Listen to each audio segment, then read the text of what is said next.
Atlanta, Georgia, July 29th, 1988. The Omni Coliseum vibrated with anticipation. 20,000 souls pressed against each other in the darkness, the air electric with whispers and the occasional scream piercing through the collective murmur. It was the third sold-out night of Michael Jackson's Bad Tour, the most anticipated musical event the city had ever witnessed. Outside, another 180,000 fans who couldn't secure tickets had gathered in Centennial Olympic Park, where massive screens had been erected by the city officials after the unprecedented demand crashed ticketing systems across the Southeast. The summer heat lingered even as night fell, but nobody seemed to mind. They were here to witness history.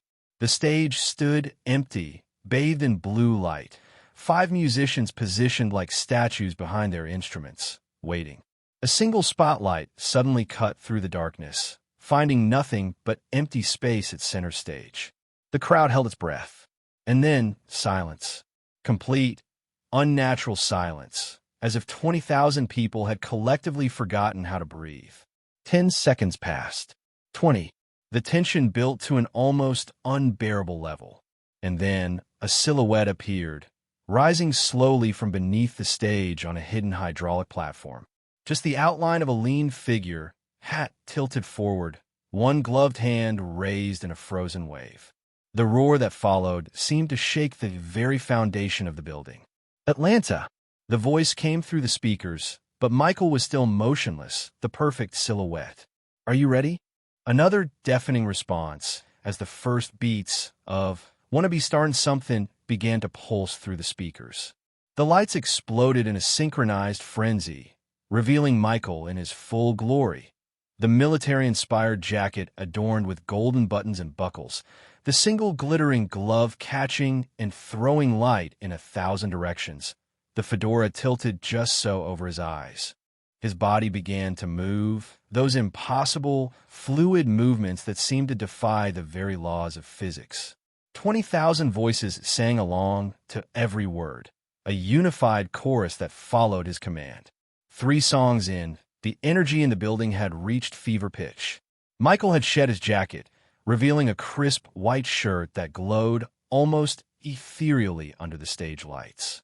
The band transitioned seamlessly from "Another Part of Me" into the opening notes of "The Way You Make Me Feel," and the crowd's reaction was instantaneous. Phones up, capturing every moment, tears streaming down faces. Michael moved across the stage with that distinctive, almost otherworldly grace, every step precisely choreographed, yet somehow appearing completely spontaneous. It was during this song, halfway through the second verse, that something unusual happened. Michael paused, cocked his head slightly, as if listening to something only he could hear. The band continued playing, but there was confusion on their faces. Michael walked to the edge of the stage, bent down, and appeared to be speaking to someone in the front row. The music continued, but Michael had stopped singing, his attention completely diverted. The crowd's energy shifted from ecstatic to curious, a ripple of whispers spreading through the Coliseum. What was happening? Was something wrong? The band, consummate professionals, looped back to the chorus instrumentals, waiting for their leader's cue. And then, Michael straightened up, his face transformed by a smile so genuine and bright that it was captured by cameras at the very back of the venue. He raised his microphone to his lips. "Atlanta," he said, his voice almost trembling with excitement, "I have a surprise for you tonight." The crowd erupted in anticipation. "A dear friend of mine is here. She wasn't supposed to perform tonight." He paused, building the suspense. "But I asked her if she would join me for just one song." Michael extended his hand toward the side of the stage, and a figure emerged from the shadows. Tall, elegant, wrapped in a shimmering silver dress that caught the light like morning dew on a spider's web. The moment the spotlight found her face, the Coliseum exploded in disbelief. Whitney Houston, the Houston native who had just months earlier released her second album, was writing the success of hits like "I Want to Dance with Somebody" and "So Emotional." She wasn't scheduled to be in Atlanta that night. She had no concerts planned in the city. Yet here she was, walking across the stage toward Michael Jackson, her smile as radiant as his. The crowd's reaction transcended simple applause or cheers. It was a collective moment of disbelief transformed into joy, 20,000 people experiencing the impossible made real before their eyes. Some fell to their knees. Others grabbed their neighbors, strangers becoming friends in an instant of shared disbelief. Tears flowed freely. Michael embraced Whitney briefly, an intimate moment between two legends that somehow felt both private and shared with every soul in the building.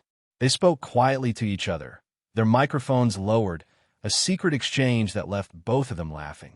Then Michael turned to the band and nodded. The familiar opening notes of "I Just Can't Stop Loving You" began to play.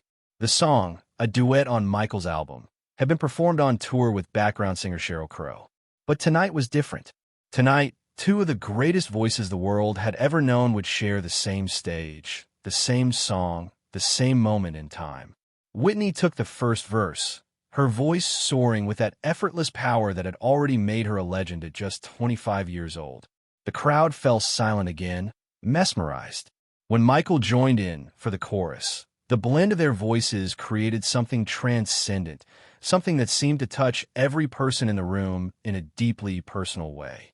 People who had been at the concert would later describe it as a religious experience, a moment when music became something more than entertainment. It became a collective, emotional catharsis. As the song progressed, Michael and Whitney moved around each other in an unplanned choreography, a dance of mutual respect and admiration. Their voices played off each other, sometimes in harmony, sometimes in counterpoint, creating vocal magic that no recording could ever fully capture. The song ended with both of them holding the final note in perfect harmony, their voices blending so completely it was impossible to tell where one ended and the other began. When the music finally faded, there was that moment of silence again, the collective intake of breath before the storm. And then the release. Applause so thunderous it registered on seismographs at Georgia Tech University, nearly 2 miles away. But what happened next was what truly left the audience stunned. What would be written about in music magazines and newspapers across the country the following day. Instead of moving on to the next song in the set list, Michael whispered something to Whitney. She nodded, her expression shifting from joy to something more serious, more purposeful. Michael approached the microphone. "Tonight is about more than music," he said, his voice soft yet somehow reaching every corner of the massive venue. "Tonight is about what we can do together." He paused, looking out at the sea of faces. Outside this building, in Centennial Olympic Park, there are 180,000 more of you watching on screens. The crowd inside cheered for their counterparts outside. That's 200,000 hearts beating together tonight. 200,000 voices. 200,000 souls. Michael looked at Whitney, who stepped forward to join him at the microphone. "Whitney and I have been talking backstage about what we could do with this moment," she said, her voice rich with emotion. "This wasn't planned. This wasn't rehearsed. But sometimes the most powerful moments are the ones that come from the heart, in the moment." Michael nodded. "We've decided that all proceeds from tonight's concert, every dollar, will go to building a new children's hospital here in Atlanta." The crowd's reaction was immediate, shock, then understanding, then overwhelming approval. But Michael wasn't finished. "And we're asking each of you, if you can, to match what you paid for your ticket with a donation as you leave tonight." Whitney took over seamlessly. "There will be volunteers at every exit with donation boxes. If each of you gives what you can, even $1, think of what 200,000 people can accomplish in one night." The crowd was on its feet now, the applause deafening. And then something extraordinary began to happen. In the front row, a young woman removed her diamond earrings and approached the stage, handing them to a security guard who, after a moment's hesitation, accepted them and passed them to Michael. A man near the front removed his watch, a gleaming Rolex, and did the same. Within minutes, security guards were overwhelmed with jewelry, cash, checks being passed forward. The scheduled performance had transformed into something else entirely, a spontaneous fundraising event unlike anything the city had ever seen. If this story moves you, don't forget to like this video and subscribe to the channel. There are so many untold stories about Michael's generosity and the lives he touched that we're bringing to light here. Your support helps us continue sharing these powerful moments. The impromptu donation drive continued for nearly 20 minutes. Michael and Whitney moving across the stage, accepting gifts, thanking fans, sometimes kneeling at the edge of the stage to embrace those overwhelmed with emotion. The band, sensing the significance of the moment, began to softly play Man in the Mirror, its message of personal responsibility and change perfectly underscoring what was unfolding. Neither Michael nor Whitney sang. They didn't need to.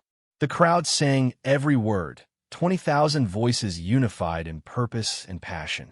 Backstage, tour managers and venue officials scrambled to organize the unexpected collection, bringing in additional security, finding secure containers for the growing mountain of donations. Local news crews, who had been filming the concert, began broadcasting the unfolding events live, cutting into regular programming. Within an hour, people who weren't even at the concert began arriving at the Omni, forming lines around the block, waiting for their chance to contribute. By midnight, the scenes outside Centennial Olympic Park had become a spontaneous festival of giving, with local restaurants opening their doors to provide free food to the crowds, police officers helping to organize the growing lines of donors instead of dispersing them. Inside the venue, the concert had resumed, but with a different energy, a deeper connection between performer and audience, strangers united by a collective act of generosity. Michael performed with renewed vigor, each song seeming to take on additional layers of meaning. When he performed We Are the World as an encore, bringing Whitney back on stage, there wasn't a dry eye in the house. The two superstars, arms around each other, led the audience in what felt less like a performance and more like a prayer, a communion, a shared promise to do better, to be better. The final total, announced 3 days later at a press conference attended by both Michael and Whitney, who had canceled other commitments to stay in Atlanta, was staggering. $4.7 million raised in a single night, enough to build a new wing at the existing children's hospital and establish a permanent foundation for ongoing support. The hospital wing would later be named the Jackson Houston Children's Center and would go on to treat thousands of children over the decades that followed, many from families who couldn't afford medical care elsewhere. But perhaps the most touching moment came at the very end of that magical night in Atlanta. As the crowd finally began to disperse, emotionally exhausted but spiritually lifted, a small girl, no more than 7 years old, approached the stage. The security guards, who had been instructed to keep people moving toward the exits, paused when they saw her. She was thin, too thin, with the unmistakable appearance of a child undergoing chemotherapy, her head wrapped in a colorful scarf, her frame fragile, but her eyes bright with purpose. One of the guards, a large man with decades of experience handling crowds, later said he couldn't explain why he lifted the velvet rope and let her approach the stage. Something told me to let her through, he would recall years later. Some force bigger than me. Michael, who had been saying his goodbyes to the band, noticed the small figure approaching. Without hesitation, he walked to the edge of the stage and knelt down to be at eye level with her. The girl reached up, her small hand trembling slightly, and handed Michael something. A single white glove, child-sized, clearly homemade with sequins carefully sewn on by inexperienced hands. Michael took it with a reverence one might accord a priceless artifact. The girl whispered something to him, inaudible to anyone else. Michael's reaction was visible to those still nearby. His eyes filled with tears, and he reached out to gently embrace the child, holding her as if she were made of the most delicate porcelain. After a long moment, he slipped his own iconic glove from his right hand and placed it in the girl's palm, closing her fingers around it, a sacred exchange witnessed by only a handful of people in the now-quiet Coliseum. Whitney Houston, who had been watching from the side of the stage, walked over and knelt beside Michael. She removed a silver bracelet from her wrist and slipped it over the girl's thin hand. No words were exchanged. None were needed. The girl's mother, waiting nearby, was invited forward, and both Michael and Whitney spoke with her quietly for several minutes, their conversation private despite the enormous public event that had just concluded. Before they parted ways, Michael wrote something on a piece of paper and handed it to the mother. What was written there remained between them, but the mother's reaction, a sob of relief and gratitude that seemed to come from the very core of her being, spoke volumes. As Michael and Whitney finally exited the stage, the little girl stood watching them go, the oversized glove clutched to her chest, the bracelet sliding loosely on her wrist, her face transformed by joy. The security guard who had let her through would later say it was the most beautiful thing he had ever witnessed in 40 years of working concerts. Not the performances, not the celebrities, but that moment of pure human connection, that small, quiet exchange that contained more genuine emotion than all the spectacle that had preceded it. In the years that followed, the Atlanta concert took on an almost mythical status among fans and music historians alike. It was referenced in documentaries, written about in biographies, analyzed for its unprecedented impact on charitable giving in the entertainment industry. But for those who were there, what remained most vividly in memory wasn't the surprise appearance, wasn't the duets, wasn't even the spontaneous fundraising that would change thousands of lives. It was that final, quiet moment, a small girl, a handmade glove, an exchange of gifts that represented something beyond celebrity, beyond entertainment, beyond music itself. A moment of pure humanity shared between two of the world's biggest stars and a child facing the greatest battle of her young life. A reminder of why we gather together to experience art in the first place. Not just to be entertained, but to be connected, to be reminded of our shared humanity, to be inspired to greater kindness. Don't forget to like this video and subscribe to our channel for more untold stories about Michael Jackson's incredible life and the countless hearts he touched along his journey. Your support allows us to continue bringing these emotional moments to light. 20 years later, in 2008, a successful pediatric surgeon at the very children's hospital wing that had been funded that night would give an interview to a local Atlanta newspaper. She would describe how, as a 7-year-old cancer patient, she had been given tickets to a Michael Jackson concert by a charitable organization. How she had brought with her a homemade sequined glove that had taken her weeks to create during hospital stays. How, through a series of unlikely events and one compassionate security guard, she had found herself face to face with her idol after the show. How she had told Michael, in the whispered confidence of a child, that she was going to beat cancer and become a doctor so she could help other kids like her. How Michael had given her his own glove in exchange, and Whitney Houston had given her a bracelet. And how the note Michael had written to her mother contained not just an autograph, but the contact information for his personal accountant, along with instructions to forward all of the girl's medical bills there for immediate payment. The surgeon would show the interviewer a framed shadow box on her office wall containing a well-worn, sequined glove, not the homemade one she had brought to the concert, but the one Michael had worn that night, had performed in, had made magic with. Beside it, in the same frame, was a faded Polaroid photograph taken backstage. Michael and Whitney kneeling on either side of a small, scarf girl, all three smiling, as if they shared the most wonderful secret in the world. And perhaps they did. The secret that in our most human moments, when we reach across the divides of fame and fortune, sickness and health, stranger and friend, we find that we are not so different after all. That we all share the same hopes, the same fears, the same capacity for compassion that can, in a single unexpected night, transform not just a concert venue, not just a hospital, but the very fabric of countless lives for generations to come.